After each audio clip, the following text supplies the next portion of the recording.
Fala pessoal, tudo bem? Hoje o tema aqui, a gente vai abrir a caixa preta do fundo imobiliário, com um convidado muito especial. Sou Thiago, CEO da Liquid. A gente atua hoje com carteira imobiliária, mede risco e tem um olhar muito completo sobre as carteiras, mas aqui o papo não é para a gente falar de Liquid, é para a gente entrar aqui e bater um papo super aberto sobre, cara, sobre o mercado, sobre funding, cara, sobre tudo que está oculto no mercado, sobre as dúvidas que todo mundo tem, mas com um papo aqui que, embora a gente esteja tomando água aí, é um papo mais de bar aqui no fim do dia, Tem tá? que ser mais tarde a próxima vez pra gente ter a cervejinha. Vamos trocar por com a cerveja aqui, mas estou aqui com a minha sócia, Luísa Caram, cuida da nossa parte toda de comercial, CCO hoje da Liquid. Obrigada. E aí, gente, tudo bem? Mais um podcast super animado para falar sobre funding, que é um tabu desse setor. E contem com a gente aí para falar um pouquinho sobre tecnologia e funding juntos. E nosso convidado hoje é um convidado especial. Vou falar aqui que a gente tem um professor aqui, que muitas vezes aqui eu e a Lu, a gente bate um fone ali, liga rápido para tirar uma dúvida, tá apertado aqui, é o cara, o consultor aqui pessoal, É o cara do é dinheiro. o Vamos cara do falar a dinheiro, verdade. É o cara do é o cara dinheiro. do dinheiro, cara conhecidíssimo já no nosso mercado, é o Ricardo Couto, CEO da Direta. Ricardo vive num ponto onde capital, risco e execução se encontram e tem uma visão técnica e pragmática de funding e mercado de capitais aplicado ao imobiliário. Mas acho que antes de entrar a fundo no tema aqui, queria passar um pouquinho da tua trajetória, Cadinho. Conta aí um pouco pra gente, cara, como é que você veio parar nesse mercado, como é que foi a evolução da tua carreira, enfim, conta aí pra gente, acho que a delícia aqui é saber quem é o homem por trás aí do nome. Não, muito obrigado. É sempre agradecer vocês aí pela participação, agradecer a todos também pela participação aqui no podcast. É um grande prazer, né, estar aqui entre amigos. Acho que esse que é o grande tchan desse mercado, trazer algumas visões que a gente vem trazendo ao longo dos anos e todo esse carinho, né, que eu acho que todos os mercados são feitos por pessoas no final das contas. Então, Certeza. Exato. Thiago e Lu, obrigado pelo convite e por essa participação aqui, que é sempre um prazer bater um papo com vocês e entender, aprender cada dia mais com vocês também o que a gente tem para construir nesse mercado. Acho que as novidades, a gente está só no início desse mundo e temos um desafio grande ainda para passar em várias frentes, em várias Com frentes. certeza. Funding também, né? É. Então, esse é um ponto. Bom, eu sou engenheiro de formação, eu fiz engenharia e já sabendo, uns casos raros da engenharia, sabendo que eu ia para o mercado financeiro, acabei fazendo um mestrado, o mestrado Lato Sensu, né, em finanças internacionais, já voltado para a área financeira, e ali fiquei no mercado financeiro, fiquei fora em Londres há aproximadamente quase 7 anos depois da faculdade, voltei para o Brasil, acabei fazendo um doutorado em estatística, também aplicado no mercado financeiro, e sempre voltado nessa parte de tecnologia, que era uma formação minha na parte da faculdade ali, também trazendo um pouco dessa estrutura financeira que eu costumo dizer que é uma engenharia financeira. Antigamente existia até uns cursos chamados de engenharia econômica, né? Eu falo que é engenharia financeira, que é um dos grandes lemas que a gente traz hoje, ser especialista em engenharia. Que é a engenharia propriamente dita do tijolo, mas passa por engenharia de software, engenharia de dados e engenharia financeira, que Uhum. é a parte da estruturação propriamente dita, e a gente vai explorar isso aqui daqui a pouquinho, com um pouco mais de detalhes. Então, acabei entrando também nessa parte mais acadêmica, para ser bem sincero com vocês, eu nunca imaginei que fosse entrar numa sala de aula como professor, nunca. Então, diferente de alguns, de quase todos os colegas que foram professores comigo, falam: "Nossa, eu sempre fui monitor", eu nunca tive isso. Eu fiz a parte de pesquisa quando eu estava na faculdade, sempre na parte de desenvolvimento, na parte de uma pesquisa voltada para uma pesquisa que eles chamam de prática, né, na área acadêmica, geralmente, eles dividem muito a pesquisa teórica e a pesquisa prática. Eu sempre fui para a pesquisa prática, mas eu nunca fui monitor. Inclusive, era até o contrário, eu achava meio loucos os caras que entravam lá para dar aula e dar algum tipo de auxílio. Eu nunca fui esse perfil. E no doutorado me veio uma oportunidade completamente aleatória, coisas que a vida nos traz, né? A gente estava comentando aqui mais cedo que a vida não tem um roteiro tão fixo, e essa é a beleza da vida.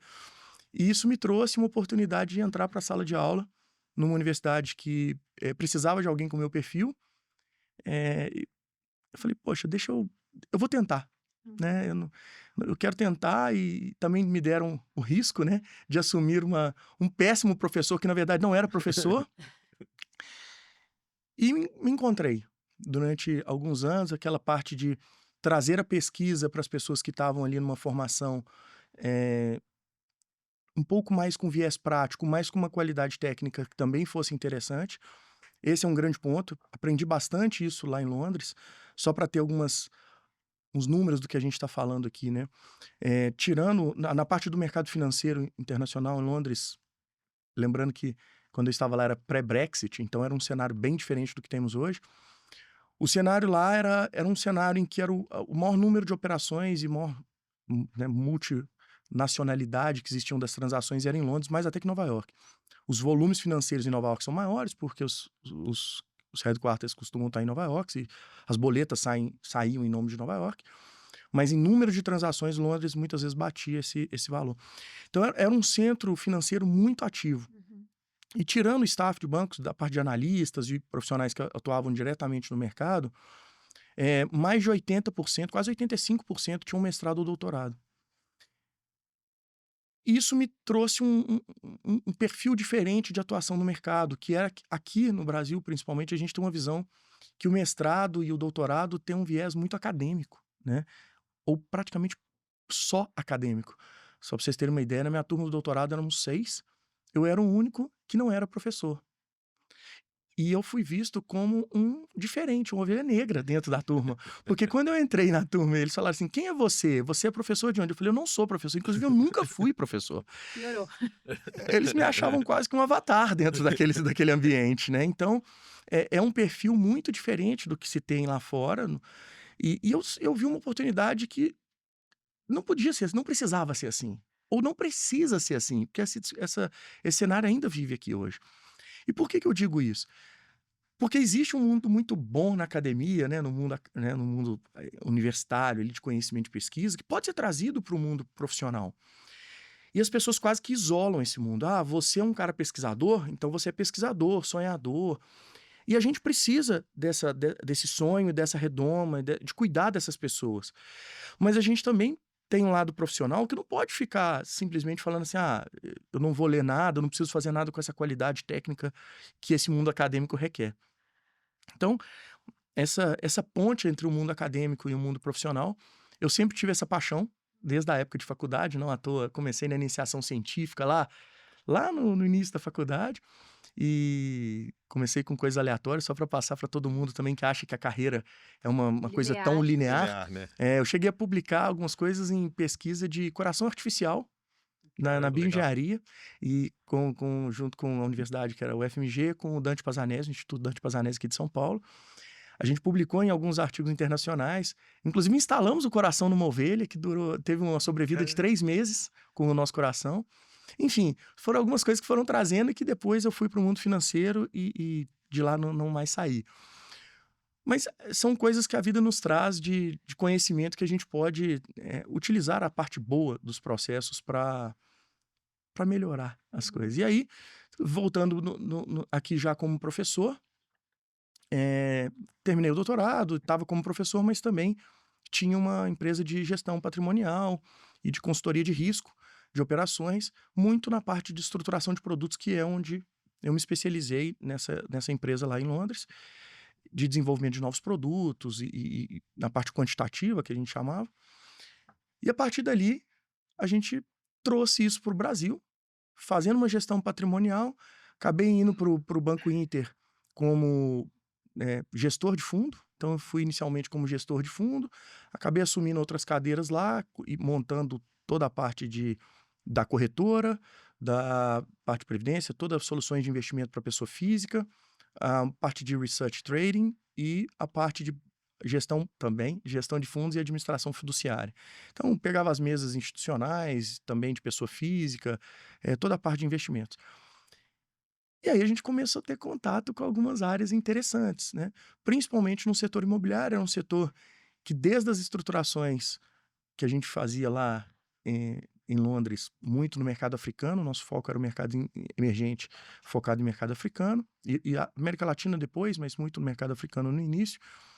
Sempre passavam por operações imobiliárias, passando pelo banco, também operações imobiliárias, e aí as coisas foram gravitacionalmente acontecendo. Quando saí do banco em 2020, eh, fundei a 476, que é uma empresa focada em estruturação de soluções de mercado de capitais, e naturalmente veio esse sandbox com a Direcional, uma coincidência muito grande, e que a gente está falando aqui da vida não ter tanto roteiro, e principalmente passar por pessoas, né, conhecimento de pessoas. Eu tive a felicidade de encontrar com o Ricardo, que muitos aqui devem conhecer, né, que é o Ricardo, que é o CEO da Direcional. A gente tinha um relacionamento já antes de eu trabalhar no banco, mas no banco também. E quando a gente se reencontrou, eu estava já nessa nova empresa, nessa nova empreitada, e ele na Direcional, a gente viu que os astros se alinharam e a gente começou a fazer um desenvolvimento que, poxa, passava pelo mercado imobiliário.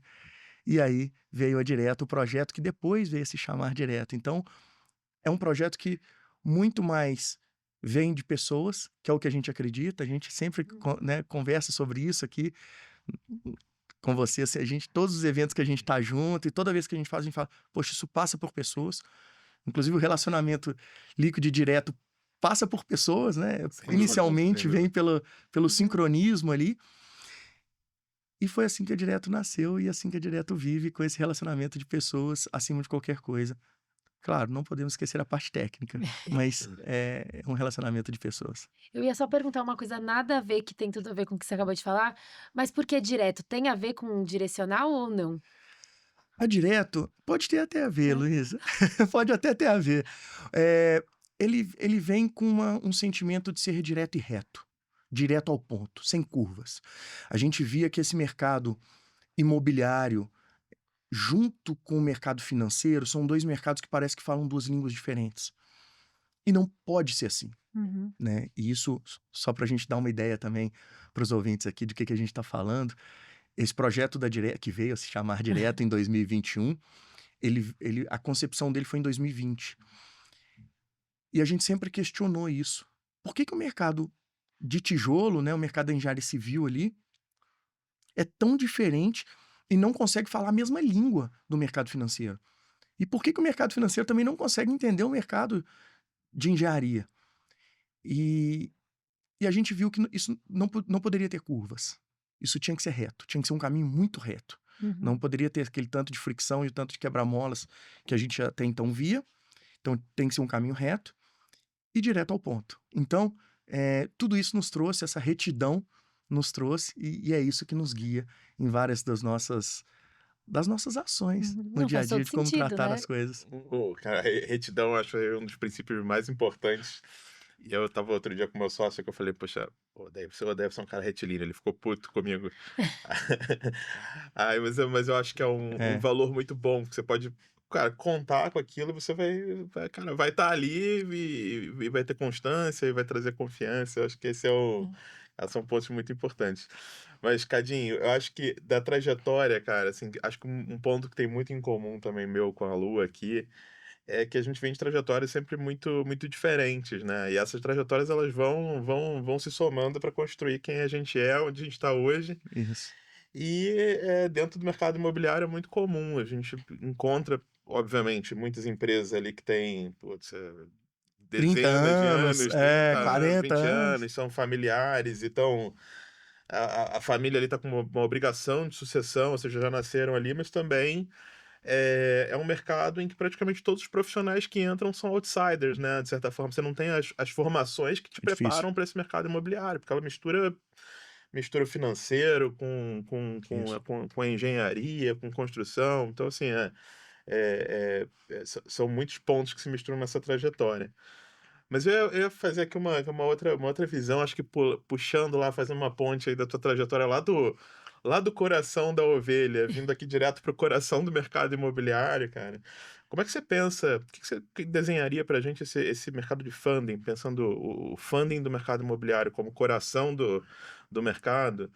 Cara, como é que você desenharia isso como sistema, assim? O que que são os pontos principais ali? Onde é que são os principais pontos de falha que você vê que podem acontecer dentro desse mercado? Agora, assim, eh, tem muito a ser construído. Eu acho que a gente tem que a maior dificuldade nossa hoje, em qualquer setor, em qualquer ramo de atuação, não tô falando, eu vou chegar agora no funding, mas, eu vou falar isso de uma forma até mais aberta, Sim, mais completa. Muitas vezes a grande dificuldade é sair do paradigma, né. E a gente criou um paradigma aqui, desde a década ali de 60, da questão da poupança. O SBPE, cada um conhece como de uma forma, mas isso nos trouxe um paradigma que vem operando no mercado aí nos últimos quase 70 anos. Eh, mas isso não é sustentável, pelo menos agora não está se mostrando sustentável daqui para frente. Então eu acredito que a gente tem que mudar algumas coisas. Não sabemos, né, as discussões estão indo em diversas fontes e eu acho super rico de ter uma, né, uma discussão muito aberta em quais soluções possíveis ou imagináveis tem que ter aqui. A gente tem que lembrar que se isso não está funcionando, a gente tem que voltar para a mesa, para a prancheta, né, com a cartolina em branco e começar a redesenhar. O que que a gente espera como Brasil, como cidadão, de um mercado que é tão importante que é o imobiliário, que essa estrutura tem que ser repensada. Então, eu acho que a gente tem que pensar nisso de uma forma mais global e que é uma grande dificuldade tirar o paradigma atual, o preconceito que a gente tem de uma estrutura de poupança pré-definida e criado novo. Particularmente, uma provocação que eu trago para alguns, que eu acho que é muito importante, aí as histórias vão se misturando, né? Você colocou assim as histórias de cada um, eh, a gente vai enriquecendo a nossa Uhum. discussão com as histórias de setores distintos. Eu venho de uma história que eu passo pelo movimento de investimentos, em que eu vi uma transformação no mercado de investimentos. Então, se pegar quando eu comecei no mercado há mais de 20 anos, era o que se conhece hoje como arquitetura fechada, né? Em que a pessoa queria comprar um CDB de um banco, ela teria que ir naquele banco. E algumas coisas foram acontecendo, né? Existem hoje as grandes plataformas que a gente conhece, que são o conceito de arquitetura aberta. E que, não é nada, mudou o jogo dentro do mundo de investimentos. Então agora você não precisa mais ir no banco para comprar o CDB daquele banco. Você não precisa abrir conta em um fundo de investimento para acessar uma cota daquele fundo de investimento. Mas isso teve uma mudança muito grande na arquitetura do sistema, da mecânica de operação do sistema para que isso acontecesse. Uma das coisas que eu acredito muito é que o mercado de crédito tem que passar por essa mudança quântica de estados, que é uma mudança de arquitetura fechada para arquitetura aberta. E eu vou tentar explicar um pouquinho mais o que é a ideia. No mercado de investimentos, eu não sei se todos já conhecem, aqui todos que estão nos escutando ou nos vendo, conhecem. Para possibilitar essa questão da arquitetura aberta, existe um mecanismo que a gente chama de conta e ordem. O que é isso? Então você vai numa figura chamada distribuidor, que são essas grandes plataformas que a gente conhece aqui hoje. Você tem uma conta nesse distribuidor, e a partir do momento que você vai investir naquele determinado investimento que você escolhe, esse distribuidor, ele anonimiza você para o banco ou o emissor do fundo de investimento, seja quem for, e ele controla esse investimento por você, mas anonimizando pela fonte do recurso, a fonte do investimento. Isso propiciou uma escalada muito grande das plataformas, né, das assessorias e tudo, e dos investimentos de uma forma geral. Por quê? Porque a partir do momento que você não precisa passar quem é o seu cliente para o banco ou fornecedor daquela fonte de matéria-prima, que é o investimento, você faz isso de uma forma tranquila. Caso contrário, existe um conflito de interesse, porque o nome do seu cliente estando aberto lá na ponta, no final das contas, aquele banco vai direto no seu cliente e te desincentiva a fazer o trabalho. Bom, então, o chamado PCO, que a gente fala, que é o por conta e ordem, ele foi a mecânica que possibilitou uma arquitetura aberta do investimento que a gente vê hoje. Isso na minha visão, tá? E na minha visão e na minha experiência, porque eu Uhum. atuei como tal. Na questão do crédito, a gente tem uma dificuldade hoje estrutural. Qual é? No crédito, as pessoas falam assim: eu preciso saber quem é. Então, aquela anonimização, aquela conta e ordem que existe no investimentos não existe no crédito. E isso é um problema cultural, não é técnico. E aí eu vou explicar melhor. As pessoas, para precificar o crédito, e aí vocês podem dar aula de crédito, né? Melhor do que eu aqui. Mas, enfim, vocês, como especialistas de crédito, e a gente debate muito isso, a gente já teve essa discussão, e eu fiz um teste dentro da Direto, que era o seguinte: quando eu passo para o meu time de crédito, analytics, de alguma forma, quando esse cliente entra na Direto, eu quero anonimizar os dados. Nem meu time interno vai saber quem é o CPF, quem é o cliente. E eu vou passar todas as características, ou atributos, ou variáveis, cada um dá um nome na hora de modelar, para o time de modelagem. Mas esse cara não vai saber quem é a pessoa, tá? Ele vai saber tudo que ele precisa para precificar o crédito, mas não vai saber exatamente quem é a pessoa. Isso funcionou super bem. Depois que eu fiz esse teste, né, já dentro da Direto, que é um teste que eu ainda acredito que foi feito, realizou super bem, eu fui conversar com os bancos. Existe uma dificuldade muito grande de conversar com os times de crédito dos bancos, que são os grandes fornecedores de funding, né? Depois nós vamos entrar no mercado de capitais, mas aqui eu estou falando do mercado bancário, que ainda, né, é estruturalmente muito maior aqui no Brasil. Falei, vou conversar com o pessoal do crédito. Eles falaram assim, não, Ricardo, a gente precisa do CPF. Eu falei assim, não, acho que o verbo não é precisa, é a gente quer. Então, o querer e precisar são duas coisas diferentes. Ele fala, não, porque eu preciso dos dados tais lá do Bacen, né, o famoso SCR, os dados de crédito. Eu falei, eu te entrego os dados. Você não precisa saber quem é. Você não precisa saber que é o Ricardo que está pedindo crédito. Você precisa saber que é uma pessoa com tais características. Isso eu vou te passar. Que o SR tem tais características. Que Score. é score que você quiser. Ou você quer saber um endereço, um CEP, eu vou te dar localização, do endereço da residência. Eu te dou todos os atributos que você precisa. Mas você não precisa saber quem é o Ricardo. Isso é uma quebra de paradigma muito grande. Porque existe uma quebra de paradigma do time de risco e crédito das instituições, que eles foram criados e ensinados que precisam do CPF, saber quem é a pessoa, e não precisam. Sim. E, claro, existe uma força comercial ali, assim como existiam investimentos, e nós vencemos essa barreira. Nós vencemos a barreira do sono no investimento. Algumas instituições, alguns fundos não abriam para, né, o mecanismo de conta e ordem durante muito tempo, até ver que a pressão era tão grande que eles tiveram que abrir para esse tipo de mecanismo. E hoje, praticamente todos os fundos e bancos operam via conta e ordem. Eu acredito muito nisso no modelo de crédito. Tem que existir um modelo de arquitetura aberta, e para existir um modelo de arquitetura aberta só existirá com um mecanismo parecido com conta e ordem, onde o dono do funding não necessariamente precisa saber quem é o cliente. Por que isso? Acho que muita gente está perguntando assim, mas o que tem o cliente saber, né? O que tem você passar o seu cliente para lá? No mercado de investimentos isso já acontecia muito. No mercado de crédito isso acontece muito mais, exponencialmente mais, que é o seguinte, abrindo o cliente, a própria instituição, ela sabe que aquele cliente está com aquela demanda. E aí ela vai diretamente no cliente e começa a pedir a famosa reciprocidade, né?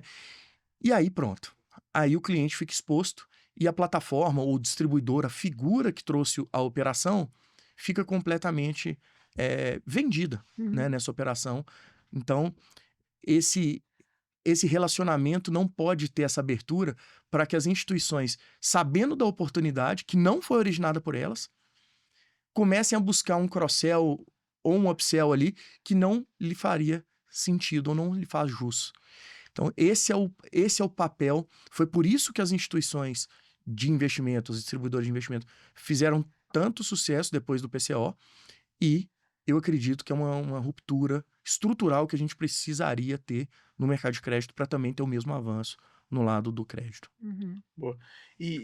Cadinho, aproveitando o gancho aqui, como é que você tem visto, acho que a mudança cultural no fim do dia? Porque, de um lado, é aquela história, né? Do ponto de vista de sistema, tecnologia, não é um desafio você fazer. Acho que, trazendo aqui um pouquinho, quando eu iniciei lá o projeto da Liquid, do motor, eu tinha vindo do mercado de blockchain, em que é um mercado que exatamente esse é um dos grandes pontos quando você fala em crédito em blockchain, é esse. Você não conhecer o usuário, não sabe quem é, você tem que ter mecanismos de prova. Então o mercado todo de crédito que está muito voltado para blockchain, ele é muito voltado em garantia, ou seja, cara, Sim. a prova é a garantia, que ela está atrelada a um contrato, porque você não sabe quem é a pessoa que está ali por trás. Então tem tecnologia no fim do dia que a gente pode usar muito ali para resolver, Hum. mas no fim as grandes barreiras no fim são culturais, né? Que é levar a tecnologia ali para ela ser empregada tanto do lado do financiador, e no relacionamento entre financiadores, relacionamento entre incorporadores e até no fim do dia ali para pessoa física que vai estar acessando crédito, né? É, passa por uma transformação, sem dúvida nenhuma, também cultural. Todas as partes ali têm que aceitar um pedacinho para a gente ter esse progresso.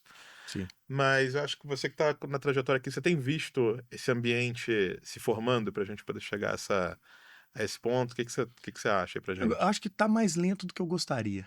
Essa É, talvez seja a melhor forma que eu posso colocar isso. Eh, existem algumas discussões e essas discussões aqui a gente parte numa questão inclusive regulatória, né, boa parte dela regulatória, seja com o Banco Central no caso do mercado bancário, seja na CVM no caso do mercado de capitais, e a gente precisa evoluir isso tudo. E quando a gente fala do cultural, tem um cultural/educacional. Você trouxe um ponto muito legal, é a questão do blockchain, que veio, né, eh, lá de trás e assim, eu cheguei a estudar bastante algumas ferramentas matemáticas e de computação, sim, sim. e quando eu fui estudar blockchain, eu tive que investir um tempo. Eu tinha já uma certa bagagem, eventualmente acima da média de mercado, né, e investi um tempo para entender o que era blockchain de fato, né. Depois a gente pode chegar em outras tecnologias, por exemplo, machine learning ou AI, que a Sim. gente tá mais em pauta, em voga hoje, mas é o mesmo raciocínio. Então, tive que investir um tempo ali para entender melhor o que era de fato a ferramenta e os benefícios e usos que a gente pode ter Sim. extraindo dali. Trazendo isso, a gente tem um diálogo muito bom, eu faço parte da CFA Society Brasil, e nós temos um diálogo muito bom com a CVM, com esses outros órgãos reguladores. Falando especificamente da CVM, no caso de mercado de capitais, a gente tem algumas iniciativas interessantes. Por exemplo, a gente dá o curso para regulador do mercado financeiro, porque a gente vê que existe uma formação ali que pode ser aprimorada antes da discussão da regulação. Então, eu costumo dizer, eu dou um rótulo para isso, que é o capex intelectual. As pessoas precisam de um capex intelectual para discutir o assunto. Então, não adianta trazer blockchain para minha avó. Uhum. Sem Ela dúvida. não tem capacidade de ver isso. Vocês podem ver até o próprio Pix, que talvez tenha sido uma das revoluções que a gente teve aí, significativas no mercado brasileiro, pelo menos dos últimos anos, com certeza. É, você não consegue explicar o Pix para as pessoas, né? Mas ele funciona e as pessoas acreditaram e de repente ele foi funcionando. Mas algumas pessoas já mais idosas, elas têm dificuldade até de usar o Pix, porque elas não entendem, então elas não usam. Uhum.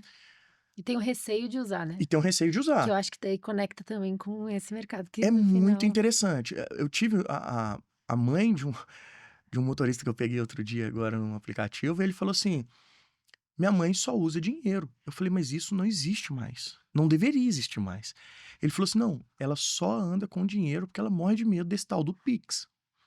Então, as pessoas mais novas, tudo bem, ele já usa uma tecnologia mais acreditando nela Sem precisar ter precedentes. sem precisar de precedentes. Agora, as pessoas mais idosas não. Agora, as pessoas mais novas também, elas usam com uma certa dificuldade. No caso do Pix, foi uma coisa institucional, né? Via Banco Central era uma coisa mais fácil, os bancos adotaram e tal. Uhum. Agora, esse caso do blockchain é muito difícil de ter esse apelo, né? E muitos benefícios do blockchain também são difíceis de serem explicados. A própria, a própria chain, né? Se falar assim, da parte de Interessante essa Até analogia. criptografia, usando todos esses termos em inglês já dá uma afastada da já é muito realidade afastada. do. E a matemática, quando você vai entender e vai tentar entender os personagens, a mecânica do processo, a matemática é super complexa. Uhum. A computação é super complexa. O inglês já começa a dar um distanciamento. Então, tudo isso faz uma dificuldade. Aí, imagina trazer isso tudo, Luiz, para o mundo de um regulador. Que, não podemos esquecer, o dever do regulador é nos proteger como cidadãos. Uhum. Então, ele ali, ele tem um viés, um olhar muito crítico para que não possa sair problema na sociedade, né? Então, Nesse papel de conhecimento, Thiago, voltando à sua questão, o Hã. que que é? É uma questão cultural e também educacional. Eu acredito muito que falta uma formação e, e, e também pelo meu viés acadêmico ali de formação, eu acho que muitas pessoas precisam ter uma formação específica, boa, uma base boa, para aí sim a gente começar a discutir algumas coisas em nível que dá uma profundidade na discussão por bagagem anterior. A gente consegue falar de, poxa, novos Sim, paradigmas, essa arquitetura funciona ou não funciona, Uhum. por que que isso existe, por que que isso não existe. Existe abuso da tecnologia também. Eles querem usar blockchain para tudo, não precisa. Sim, Querem usar AI para tudo, também não precisa. Tem que usar exatamente o benefício da tecnologia ou o benefício daquela técnica, daquela ferramenta sim. para o problema que existe, né? Cadinho, até perguntando, acho que culturalmente, como a gente está falando, acho que tem blockchain, existem várias frentes de tecnologia, mas na realidade do funding, olhando para o imobiliário também, quais são esses pontos de cultura e de objeções que no final você acaba enfrentando, apesar de ter toda essa bagagem e conhecimento, quando a gente trata de mercado de capitais, falando de um mercado extremamente tradicional, Uhum. familiar, e que tá sempre alavancado de alguma forma, como que a gente também consegue passar educacionalmente para eles sobre essa mensagem de o funding é caro, né? Aham. O homem do dinheiro, muitas vezes, quando a gente vai nos eventos, é isso que falam, mas como que você também passa por isso e desmistifica um pouco desse processo que hoje ele é culturalmente um mercado fechado para essas operações? Existem mitos, né, Luiz? É Uhum, interessante a gente ver, as pessoas acham que isso é muito longe, que as coisas não podem acontecer, até pelo próprio jargão, né? As pessoas usam um anglicismo no dia a dia, muitas vezes desnecessário, e isso afasta as pessoas, né? E falam de termos que muitas vezes a pessoa nem sabe direito o que que é, mas falam com abuso. Como qualquer também mercado acontece isso, né? Se for ver na medicina, fala alguns termos ali que não necessariamente precisaria, né? sim. Eu conversando com alguns amigos médicos, eu falava, não, sutura, gente, isso é uma costura. O que você tá fazendo na roupa, no corpo, é a mesma coisa, é passando uma linha e dando ponto. Uhum, Então, assim, uma costura, uma sutura é a mesma coisa. Então, usam cefaleia, gente, dor de cabeça, uhum, né? Um português claro, não tem que ficar usando muita... então, isso traz um distanciamento, né? E que, tradicionalmente, isso, até no Brasil, é muito... Vem da nossa história, né, de colonização e tal. E falando de colonização, eu acho que o maior entrave do mercado imobiliário hoje passa pela nossa colonização portuguesa. Eh, Posso falar com bastante propriedade, porque eu sou também português, cidadão português, então posso falar com carinho, mas essa parte foi uma herança que não precisava ter vindo com tamanho peso, né? Que são as burocracias e principalmente a questão cartorária.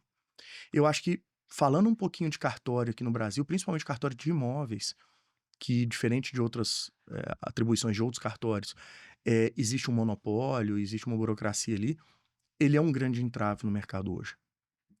No caso do blockchain, já colocou aqui uma nova tecnologia, esbarrou-se na questão dos cartórios para fazer essa primeira implementação. A gente falou aqui do Pix.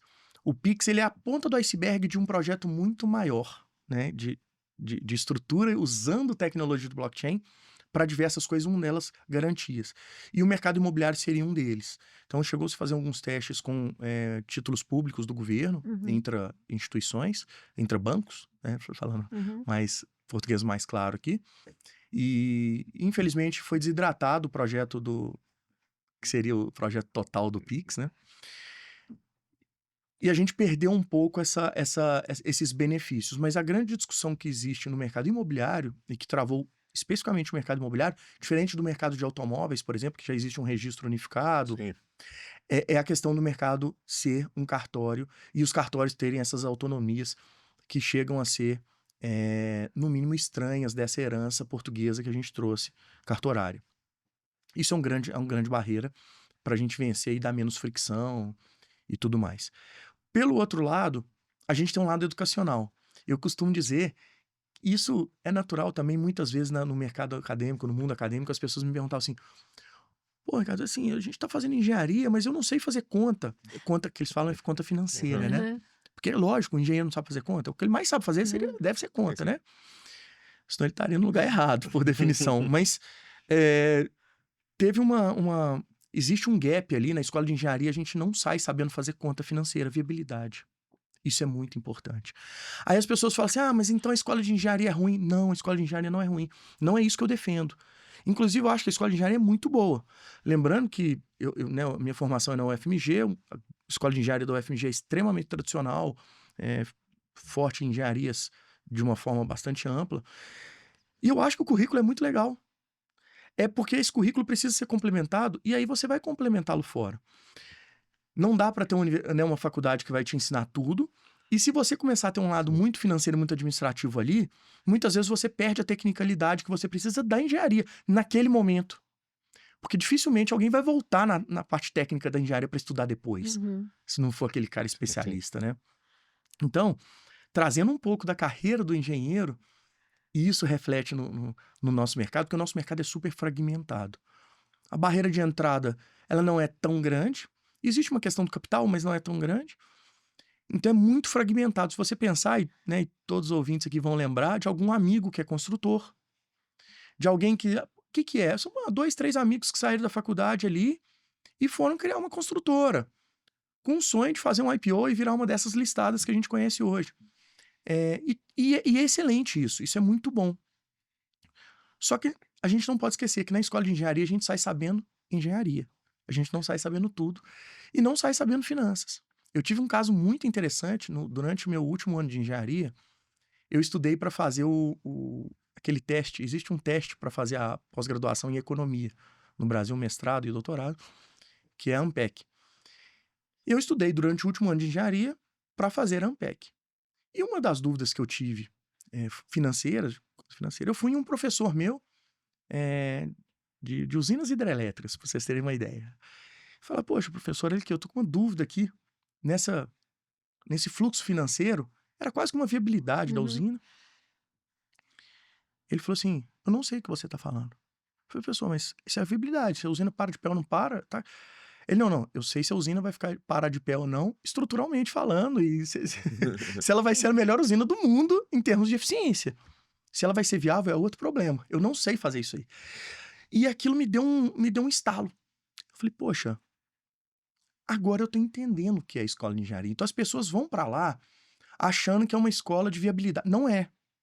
E você tem que incorporar isso. Eu estou saindo daqui como o melhor engenheiro que eu poderia sair. Se o produto é viável ou não, eu vou estudar depois, vou entender isso depois. E eu, na minha cabeça, isso ficou muito claro. Então, depois, quando eu fui fazer o mestrado e toda a minha carreira, eu sempre tenho essa preocupação. Seja o engenheiro ali da ponta, na viabilidade, seja na parte de computação. Muitas vezes eles estão desenvolvendo hoje ferramentas, são as melhores ferramentas de agente, de IA.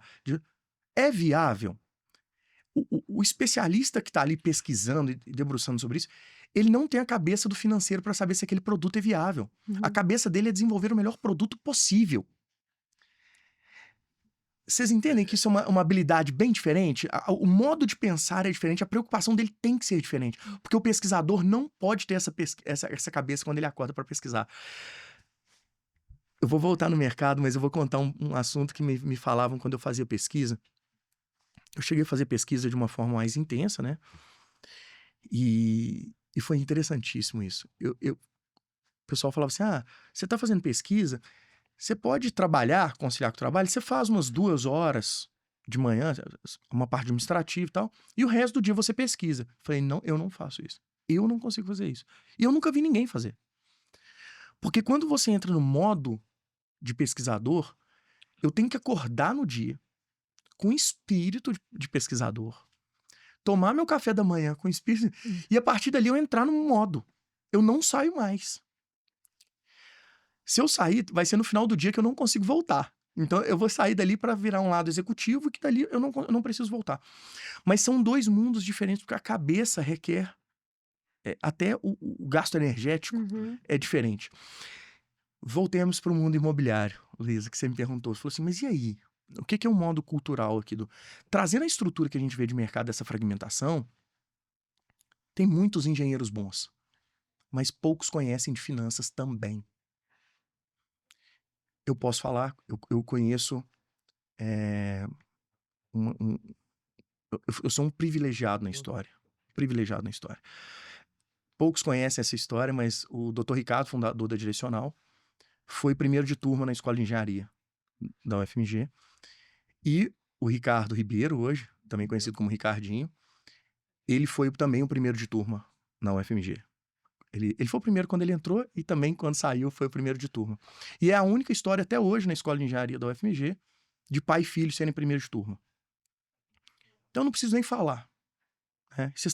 Todo mundo vê o mercado, sabe qual que é a qualidade das obras e da engenharia, a paixão pela engenharia, o DNA que a engenharia tem. O doutor Ricardo e também a doutora Ana, que é a esposa dele, também é engenheira. Então, assim, não é só o doutor Ricardo, o DNA é fortíssimo lá. Isso passou para o Ricardinho, mas eu digo que o Ricardinho é um dos melhores banqueiros que eu conheço. Então, de onde que ele aprendeu isso? Ele aprendeu na faculdade? Não, lembre, ele foi o primeiro de turma na faculdade, ele estava sendo o melhor engenheiro que podiam formar.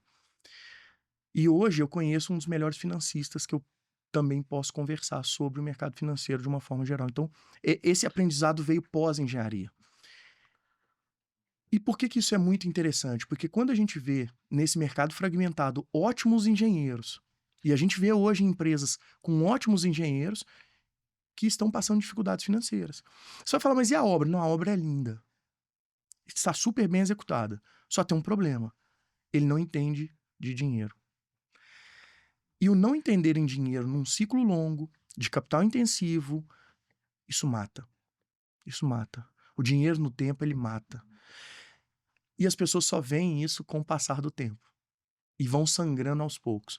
Então, a grande dificuldade para mim no mercado financeiro é uma formação desses belos engenheiros que nós temos, belas empresas de engenharia, ensiná-las que o mercado, de fato, fora da escola de engenharia, ele é um mercado que precisa ter um know-how financeiro também. E eu acho que esse é o nosso desafio aqui como Liquid, como Direto e como profissionais do mercado, que não somos especialistas, de fato, em projetos e execução de obras, como esses engenheiros que aí estão. Sem dúvida, Cadinho. Eu aproveitar aqui, acho que a gente falou muito de educação e a gente está num momento, acho que com olhar de tecnologia, mercado, eu tirei uns dias ali para estudar. Quando voltei agora, eu voltei do carnaval, estava conversando sobre AI, sobre desenvolvimento, sobre o que vai acontecer no mercado imobiliário, e com o nosso líder de produto aqui. E ele falou, mas poxa, como é que você sabe disso? Eu falei, simples, eu estudei, eu parei, tive que estudar, eu também não tava sabendo aqui não, mas passei o carnaval aqui, tirei o carnaval para estudar, a gente às vezes tem que tirar esse momento. E no momento de transformação agora, acho que em termos de tecnologia aí, você com o chapéu de CEO, tocando um belíssimo time ali, cara, o que você tá vendo? Acho que antes de pensar em o produto para fora, o produto para dentro de casa, né? Que é assim, cara, como é que a tecnologia tá impactando internamente ou direto? Como é que você tá vendo essas novas tecnologias, esse tanto de agente, novos modos de desenvolvimento, empresa de software, cara, caindo valor, ou seja, a gente tá num momento de Completamente transformação. Então tá um momento de transformação intenso aqui. Mas para dentro de casa, a gente também tem funcionários ali, a gente tá olhando a galera que já tá trabalhando, que talvez a gente tenha que olhar e falar, olha, você tem que mudar a gente, você tem que falar, peraí, isso que a gente tava fazendo nos últimos anos, talvez não vá funcionar se a gente continuar fazendo desse jeito, porque mudou, porque agora tem uma máquina que automatiza isso, tem uma outra. Mas como é que você tá trazendo isso para dentro de casa? Acho que é o chapéu do CEO, Cadinho. Do executivo, né? Não do pesquisador, mas... Talvez junto. Acho que é junto, mas é junto, um lado né? executivo. Hoje Como talvez que eu seja trago junto, esse é o ponto. a pesquisa para dentro, né? É isso. Eu gosto ainda da pesquisa, eu faço. Talvez uma das coisas que eu tenho mais dó, junto com você, eu divido isso. Teve um dia, há pouco tempo também, que eu consegui voltar a estudar com um pouquinho mais de qualidade. Não só o dia a dia, eu consegui estudar algumas coisas que eu queria aprofundar. E eu fiquei leve. E minha esposa falou assim, por que você tá tão tranquilo? Eu falei, você não vai acreditar, hoje eu consegui estudar. Ela falou, você parece maluco. Eu falei, não é isso, é porque você não entendeu o quanto que estava pesado em mim, parecia que eu tinha parado no tempo. Esse é o pior. Né? Eu precisava de oxigenar meu cérebro, com coisas novas, não só com trabalho executivo que nos cansa. E claro, requer muita energia. Mas essa respirada que a gente chama, essa oxigenada, ela é importantíssima para trazer novos ares. Eu costumo dizer que muitas vezes a viagem para um outro lugar, principalmente para o exterior, eu falo, só de respirar novos ares já é diferente. Você traz coisa nova. Isso é muito importante. Tem uma série de coisas que depois a gente pode passar Aham. outros podcasts aqui também, mais longos, que tem a ver com a própria formação do cérebro, quando você está em outros países, outras informações, e principalmente outras línguas, que trazem outras conexões. Mas depois a gente aproveita para filosofar nesse lado também da psicologia e das conexões cerebrais. Mas voltando um pouco para o lado executivo, o pessoal fala da inquietude. Eu falo assim, tem uma coisa que eu preciso ter e que vem do coração. É a curiosidade. Que traz a inquietude. Então a pessoa tem que ter isso de dentro para fora. Ela tem que internalizar que ela não pode ter sossego. Ela tem que estar curiosa e aprendendo sempre, e sempre tentando pesquisar mais, buscar mais. A gente teve um caso interessantíssimo lá, que me falaram, depois eu fui ver a série, mas um simulador que estava demorando um pouquinho, acho que eu contei para vocês em um evento, a gente estava com um simulador lá que estava demorando próximo de 2 segundos, 1,8 segundos para fazer várias simulações. Falei, isso tá péssimo. Tem que chegar em 400 milissegundos. Os caras, pô, não dá, não dá. Não é que não dá. Vocês vão falar o que precisa para dar. Porque é impossível você falar com um negócio desse, não dá. E aí entra aquela questão da pesquisa, abre código, vê o que tá usando, otimiza, tá? Chegou em 400. Então eu falei, gente, não dá para acomodar. Tem que pesquisar, tem que correr atrás. Isso tem que vir de vocês. Outra coisa que eu tenho pânico. Existe um processo de prefeituras, de emissão de TBI. Isso logo no início da Direto, tá? Tô falando há 4 anos. Eu passo, tem um analista falando, não, eu tô fazendo isso aqui porque tem algumas prefeituras que eu tenho que entrar no site para ver se o ITBI ficou liberado. Eu entro de manhã, na hora do almoço e à tarde. Falei, o quê? Todo dia 3 vezes?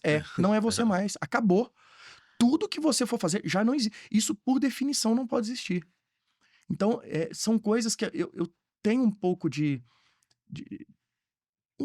radicalismo, tem que tomar cuidado, porque o radicalismo em tudo ele é ruim, mas a gente tem que ter isso como coração, né? Essa automatização, essa busca por novos processos. A questão da IA não é criar o problema para uma solução que a IA nos traz. As pessoas invertem o problema.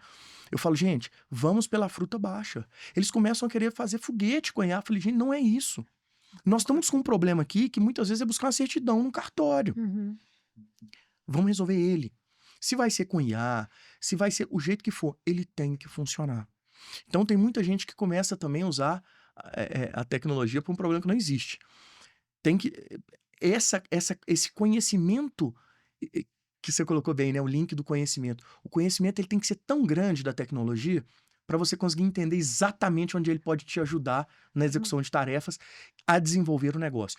Agora, é claro, então, pegando ferramentas, desde o desenvolvimento em si, tarefas mais júniores, né? De fazer coisas mais fáceis no início de um desenvolvimento e tudo isso não existe mais, a gente já automatizou bastante disso. Mas é claro, o cérebro ali no nível de arquitetura, de orquestração de negócio e tudo, tem um mega valor, continua tendo, mas é claro que mudou o perfil da equipe. Aquela equipe e a gente fez isso no mercado, inclusive, principalmente tecnologia, né? A gente que recruta muito. Existe um sobrepreço, estava completamente tomado esse mercado, né? Tava um mercado de pleno emprego em tecnologia, disputando com o time de fora. O cara fazia um curso online de 2, 3 horas, botava lá um preço absurdo que não se pagava. Aconteceu isso em tecnologia de desenvolvimento, aconteceu no time de analytics também. Eu falo, pô, o cara não sabe calcular uma média. Uhum. E tá pedindo um salário aqui que ele não sabe, que ele não vale. Mas é porque tinha um mercado que estava saturado, né, em termos de mão de obra. Agora, com as ferramentas que a gente vê, isso mudou. E mudou o perfil do mercado. Agora, você vê, não tem oferta de júnior, mas você também não precisa do júnior, do cara tão júnior sem conhecimento. Você precisa de alguém maior. Então, essas ferramentas estão mudando. Mudou muito na nossa parte de automatização de tarefas do dia a dia, desde reuniões, a produção de material, inteligência, coleta de documentos, de materiais que a gente precisa para qualquer tipo de trabalho. Automatizações. A gente é muito intenso em automatizar as coisas. E a nossa cabeça é muito nisso. E essas ferramentas são ótimas. Eu falo o seguinte, a gente tem que sempre pesquisar E aí vem o viés de pesquisador de estar sempre no limite ali da pesquisa. Erra-se muito. Pesquisa é isso. Pesquisa é isso. Mas até errando, isso eu aprendi no mundo acadêmico. Errar é um resultado. Uhum. As pessoas. Sim. Eu tive uma dúvida muito cruel nisso. Na iniciação, a gente tinha um grupo, né, de pesquisa no laboratório. E uma das pessoas que estavam conosco lá, o resultado do experimento deu errado na cabeça dessa pessoa, né? Ele falou, pô, deu errado. Aí o professor que era o coordenador do laboratório, falou assim, não tem problema, a gente publica.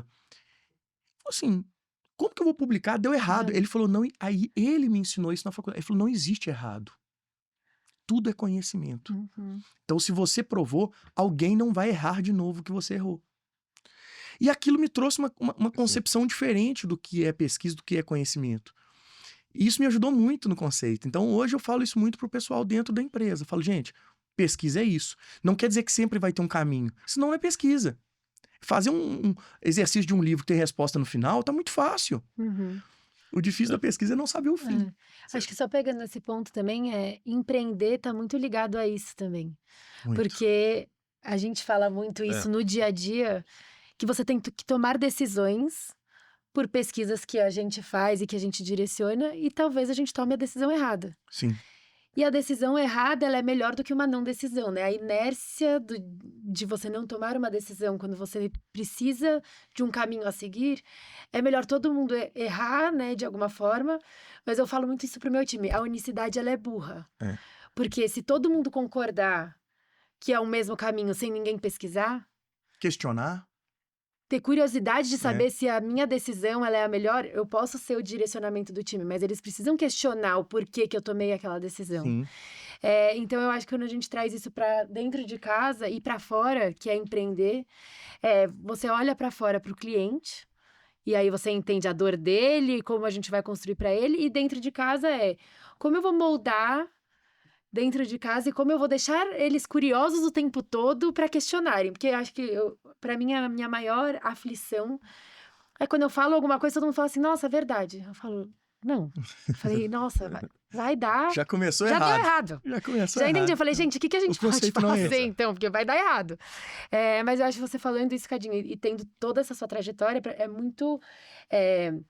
O Thiago também tem muitas experiências diferentes. Eu acho que eu tenho uma experiência muito mais focada no imobiliário e eu concordo muito com o que você trouxe de viabilidade e de execução. Né? São coisas muito distintas. Eu fiz arquitetura, é diferente, mas tem muito disso. Tem muito disso. Eu sei desenhar, mas eu não sei se é viável. Você não sabe se é barato, se é caro, Se é se a barato, pessoa vai se é conseguir caro, comprar. qual é o custo de obra. Então, eu acho que e eu acho que o empreendedorismo como um todo, ele transita por toda a pesquisa e execução do nosso dia a dia. E trocar essa chave é muito difícil, né? Que é o que você falou, o Thiago, eu preciso parar, né? Ele falou, eu preciso parar de fazer reunião o dia inteiro para eu pesquisar, senão são duas coisas que eu não consigo. Como é que eu vou provar que isso é real ou que eu vou seguir por essa tese se eu não consigo nem saber se essa tese... Se eu tô confiante... Exato. Exatamente, né? Buscar a confiança ali, né? É isso. Então, eu acho que você trazendo esse ponto... Acho que quando a gente fala de empreendedores é confortante por muitas vezes, porque a gente tem que mudar de opinião, e eu falo isso às vezes, eu falo, gente, isso aqui é o foco. A meta, ela nunca vai mudar. Agora, o caminho, talvez eu mude todo mês. Não tem jeito. E é igual você começar um esporte, é igual você vai errar e você vai executar. Então, acho que trazendo um pouco para sua realidade, saindo também dessa execução do dia a dia, mas como que você motiva ali também dentro de casa para que elas sejam curiosas? Porque quando a gente fala de mercado imobiliário ou todos os mercados, a gente está falando de uma falta de mão de obra como um todo. Geral. Desde o canteiro. Exato. Até a formação. Até a formação gigante, né? e Hoje, tudo. Talvez a principal dor no setor seria E aí, o como é que canteiro de você obra. faz isso também com toda a sua experiência e bagagem? Como é que você motiva ali deles serem curiosos e irem pesquisar mesmo e quererem trazer novidade para o dia a dia de vocês? Essa pergunta, não vou nem falar que é de $1 milhão, talvez seja mais, né? E não quer dizer que tá certo, é o jeito que a gente faz lá, né? É o jeito direto de fazer as coisas, né? Acho que, primeiro, eu acredito muito que as palavras incentivos e exemplo arrasta. Então, quando eu falo, as pessoas sabem que também algum tema que tiver ali que eu for entrar para pesquisar, eu vou pesquisar. E se eu falar que eu vou estudar. É muito parecido, né, com o perfil do Thiago e talvez aí nossa sincronia e o rapport que a gente tem. Porque, assim, eu não aceito conversas muito leves e uma decisão não tomada. E outras coisas são algumas direções que a gente vai dando. Além do exemplo, incentivos. O que eu digo de incentivo? A gente está com um projeto agora muito interessante de desenvolvimento de um novo modelo, de uma ferramenta que a gente vai usar. A gente começou a ver que tinha algumas dores ali que precisavam ser endereçadas. Falei, gente, vamos pegar. E aí tem a ver com o como fazer. A gente blindou uma equipe para fazer pesquisa dentro do Direto durante 2 meses. Ah, mas tem uma outra parte que o pessoal era executivo, eles estavam entregando, tem desenvolvedor, tem cara da área de negócio. E eu não faço pesquisa, eu não pego ali só zagueiro, não. Você vai ver lá, tem um camisa 10, tem um 9. Você fala, poxa, mas os caras estão parados, mas vai parar direto. Vai parar. Porque não está gastando tempo, está investindo tempo. A partir do momento que as pessoas começam a entender isso e veem valor nisso, eles entendem. E aí, o que a gente faz? O que eu dou de incentivo como executivo, né? Eu blindo essa equipe. Uhum. Essa equipe vai fazer pesquisa? É um projeto de pesquisa que esse pessoal está blindado para fazer pesquisa, assim como eu gostaria que alguém fizesse comigo, né? Você vai fazer pesquisa? Faz pesquisa. Eu tive meu orientador, eu fui membro da banca recentemente, de uma banca de mestrado, e o meu orientador foi e me chamou para ser da banca, né? E ele falou, poxa, tem tanto desenvolvimento que poderia ter sido feito na sua tese e nos trabalhos que a gente publicou, vamos continuar? Eu falei, Luiz, não dá. Não dá. Porque não cabe mais no meu dia eu conseguir. Hoje eu não consigo me blindar para fazer uma pesquisa de qualidade que eu preciso fazer. Então eu não consigo ter esse privilégio, mas eu consigo dar esse privilégio para muitos do meu time. E eu faço isso. Então, sempre tive uma política minha, que eu usei em todos os lugares, consegui fazer isso na empresa que eu tinha, lá atrás, na gestora, depois passei essa política para o banco, que uso até hoje, uso essa política na Direto. Certificação, eu pago. Quer fazer certificação? É educacional, é da área. Você vai ter um incentivo, você não pesa. Muitas certificações, né? Depois que ele faz, primeiro ele tem que pagar para fazer e depois ele tem uma anuidade. As empresas que eu tô sempre, eu defendo que a gente tem que pagar para não ser um peso. Então, eu tô incentivando. Vai participar de pesquisa? Eu banco a pesquisa. Eu banco a pesquisa. E isso é muito difícil. E eu entendo isso como executivo. Você tem um orçamento para desenvolver coisas novas que podem dar errado, que você não sabe se tem uma saída, que você não sabe se tem uma viabilidade tão precisa. E falamos no mercado imobiliário, é impressionante, assim. Essa conversa é muito interessante, porque eu tenho isso, né, com o Ricardo, que é o assunto mais próximo ali de direcional, e a gente estava discutindo muito isso. Ele tem uma visão muito clara do que é a direcional nos próximos anos, mas a direcional hoje tem um custo de obra, uma variação do custo incorrido com o projetado da obra em menos de 1%. Isso não existe. Mais de 100 canteiros de obra, você errar menos de 1%, se eu for fazer uma reforma no banheiro da minha casa, eu erro no mínimo 20, né? E ele tá errando menos de 1 em mais de 100 canteiros. Quer dizer, ele já sabe o que vai acontecer na direcional daqui a uns anos. Eu não. Então, isso é navegar num mar muito diferente. E a cabeça do imobiliário, ela já é muito precisa. E quando você começa a falar algumas coisas não sei, para quem é do mercado de tijolo, isso traz uma insegurança muito grande. Quem vem da startup, desse mercado muito empreendedor e tal, muito solto, entre aspas, tem uma dificuldade em entrar na caixinha. Olha, precisamos de um planejamento, precisamos de uma organização. O mundo corporativo engessa a startup. Por outro lado, o mundo de startup, ele deixa uma folga no mundo corporativo, e principalmente no mercado imobiliário, que é muito tradicional e de tijolo, de coisas concretas, não pelo trocadilho, né? Mas são coisas... Ele dá uma insegurança que ele não sabe onde apresentar. Então, essa junção dos dois mundos é a nossa grande dificuldade, ou talvez o nosso grande desafio. A gente tem isso, e trazer essa modernidade Até para as universidades é muito difícil. A gente tem alguns contatos com a universidade. Você vai mostrar que existe uma tecnologia, um negócio legal no mercado de engenharia? Não. O laboratório, ele quer um laboratório de computação quântica, de machine learning. Na hora que você vai falar de um laboratório de engenharia, ele fica assim, meio sem aquele brilho no olho. Total. E são coisas, Lu, que a gente tem que trazer de uma forma muito intensa. Então, por exemplo, empresas de engenharia, eu canso de ver isso. São coisas simbólicas. Eu chego numa empresa de engenharia, ele fala assim, o escritório é meu G&A, que é o conhecido, né? As despesas administrativas, né? Todo mundo já escutou essa assim, o G&A tá alto. Então, o que ele faz? Ele chega lá, ele compra um computador com um teclado de cabo, com uma tela com baixa resolução e um mouse com fio, né? Tudo mais ou menos da década de 90, porque não tem problema. O cara tá ali fazendo um financeiro, isso é G&A, isso é custo. Eu tenho uma cabeça completamente diferente. Eu sou do direto, não. Esse cara tem que ter a melhor ferramenta de trabalho que ele puder ter. Ele gosta de trabalhar com 2 telas, ele vai ter as 2 telas em alta definição e tal. Não é isso. Isso não é custo, isso é um investimento. A pessoa vai ter uma eficiência de trabalho muito melhor. Então, é um jeito de ver a coisa que, claro, você também tem que evitar os abusos, porque também não dá para ser uma coisa tão... Mas você tem que dar, né, a condição, o meio. E essa geração que tá vindo lá atrás, não adianta você chegar e falar assim, vamos fazer um laboratório legal pra caramba. E dar ferramenta pra ele legal.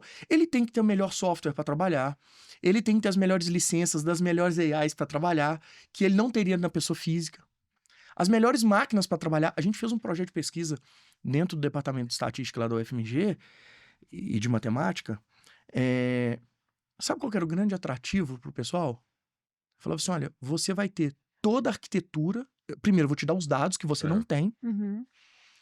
E vou te dar as máquinas. Eu vou te dar uma AWS e todo o software para rodar com toda a potência que você tem para rodar. O cara queria vir para mim por um preço muito menor do que ele ia para o concorrente. E de onde eu aprendi isso? Eu aprendi isso muito fazendo pesquisa. Quando eu fui fazer pesquisa, eu rodava tudo no meu computador. Eu demorava, para rodar minha tese, eu demorava mais ou menos 5 dias para rodar o algoritmo. E no servidor, na nuvem, talvez 2. Falei, poxa, eu quero rodar na nuvem. A atratividade era essa. Eu fui publicar num maior congresso que tem de estatística do mundo em Seattle. E achei isso maravilhoso. Maravilhoso. Olha como é que a gente vai aprendendo com essas experiências, né? Chego no congresso, tô passeando lá. Congresso gigante. Os maiores estandes da área comum. Tinham de todas as aplicações. Eu estava na área financeira, mas tinham diversas outras aplicações. Biologia, sociologia, todas as aplicações de ciências humanas e biológicas e exatas que podem existir do ramo da estatística. Na área comum, quais eram os maiores estandes? Você fala assim, software, editorial de livros, de journals. Não era nenhum desses. Sabe quais eram os maiores estandes? Da NSA e das 3 Forças Armadas Americanas. E aquilo me chocou. Porque quando eu entrei na área comum ali dos estandes, eu não esperava que os melhores estandes fossem, né, dessas instituições. E fui passeando ali para tentar entender o que estava acontecendo. Quando eu chego no stand da Força Aérea, veio um profissional de lá e falou assim para mim, prazer, se apresentou. Falou que você tá aqui. Eu falei, não tô querendo saber o que houve. Ele falou, qual é a sua área? Eu falei, minha área é financeira. Ele começou a me vender. Ele falou assim, você sabia que na Força Aérea você tem interesse em vir para os Estados Unidos e tal? Eu falei, não teria problema. Não tem problema que, olha, nós temos os melhores equipamentos para você trabalhar, com o desenvolvimento das melhores tecnologias e com acesso a dados que você não tem em lugar nenhum. Esse era o speech comercial dele para me levar para lá. E se você quiser vir com sua família para os Estados Unidos, você pode vir, tá? Que eu trago. Então, assim, o que ele quis dizer? Não vai faltar matéria-prima para você. A condição de trabalho nós vamos te dar. Isso mudou minha cabeça. Isso foi em 2014. E aí, quando eu voltei, eu falei, é isso. A gente tem que dar condição para as pessoas trabalharem o desenvolvimento. E quando eu falo condição, é condição de recurso, é condição política, ou seja, dar a condição para ele fazer o trabalho de forma tranquila que está sendo executado, que pode dar errado. É claro que você não faz para dar errado, mas pode dar errado. Mas você tem que aprender. Você tem que aprender. Essa é a grande dificuldade. Boa. Bom, com essa mensagem aqui, acho que, Cadinho, papo maravilhoso. Podíamos ficar aqui Umas 3 horinhas. 3 horinhas ali, que era a promessa de 3 Falei que eu não horinhas. marco mais almoço com ele, é só jantar. Mas Porque é não, sempre, Não pode ter fim. não pode ser só 1 hora. é sempre uma aula aqui. Já vai ficar aqui o convite para a gente próximo, voltar. segundo round. Voltar com o Ricardinho aí agora, uma próxima que É vai ser verdade. vai ser uma boa. Mas primeiro eu quero agradecer aqui a presença. Acho que pra gente esse papo aberto, entender a cabeça, como é que funciona com cada um que tá aqui com a gente é sempre muito bom. E você, sem dúvida nenhuma, pra gente aqui é realmente uma aula. Bom, queria aí considerações finais aí pra gente. Não, eu queria agradecê-los, porque, poxa, além de, né, parceiros aqui na Liquid, Direto Liquid, acho que a interação nossa sempre foi muito bacana, desde a primeira. Então, passa por tudo isso que a gente falou aqui nesse episódio. A gente entrou pouco na área técnica, que não era o nosso objetivo, até porque a tecnicalidade, você pode assistir outros vídeos gravados ali no YouTube, estudar nos livros. Mas eu acho que esse bate-papo aqui, com esse sentimento, é o bate-papo que a gente tem no dia a dia, né? Quando a Sim, gente sim, vem sem aqui, dúvida. eu venho aqui e falo, deixa eu dar um pulo aí para tomar um café com vocês, pra gente ter essa troca de ideias. Eu acho que é a riqueza que a gente tem e de ter uma cabeça muito parecida com essa questão, né? De ter uma qualidade técnica muito alta, que é o que vocês também prezam muito aqui, e é um dos pontos que nos une, mas não só a parte técnica, ter uma pessoa boa, né? Eu acho que os 2 pontos que a gente tem de juntar pessoas boas com qualidade técnica também no nível de excelência é o que a gente busca. Agora, o como, a gente, né, devemos errar algumas vezes para frente, isso é natural. Tomara que a gente acerte muito mais do que erre, que esse é o desafio. E vamos construir um mundo junto nesse mercado imobiliário, que é o nosso foco hoje, mas que isso reflete também em outros setores que a gente possa ajudar aí um desenvolvimento melhor do país. Com certeza. Obrigada, Cadinho, também, Thiago. E obrigada mais uma vez por ter vindo até aqui, por a gente ter essa troca. E acho que para quem está assistindo a gente, para entender como a sinergia existe no imobiliário, no financeiro, na tecnologia, e que os tabus, eles às vezes são maiores do que realmente a realidade, que é a prática do dia a dia, que é igual empreender, que é igual o coração da ovelha, do imobiliário, do financeiro. Mas obrigada mais uma vez pela parceria e pela participação. Eu que agradeço. Obrigada. Muito obrigado. Obrigado. Obrigada.